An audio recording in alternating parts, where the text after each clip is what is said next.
Ancaq siyasi nüfuzu azalmışkən belə və rəqib tacirlərin bazara girmələrinə icazə verilmişkən belə, kompaniya Afyon ticarətinə girərək çay ticarəti üzərindəki o həyati nəzarətini sürdürməyə davam etdi, sürdürürdü. Demək, bu güclü uyuşturucu olan Afyon qədimdən bəri dərman olaraq istifadə olunurdu.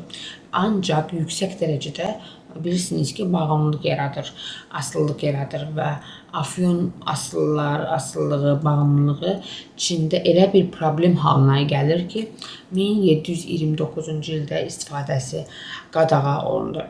Yenə də qeyri-qanuni istifadəsi davam etdi. 19-cu əsrin başında da kompaniya İngilis hökumətinin də gizli dəstəyi ilə onu qeyri-qanuni ticarəti örgütləyib, deməli, yaygınlaşdırdı. Daha da yaymağa başladı və İngiltərənin Çinlə ticarət açığını örtmək üçün bu Afyon əməliyyatı planlandı.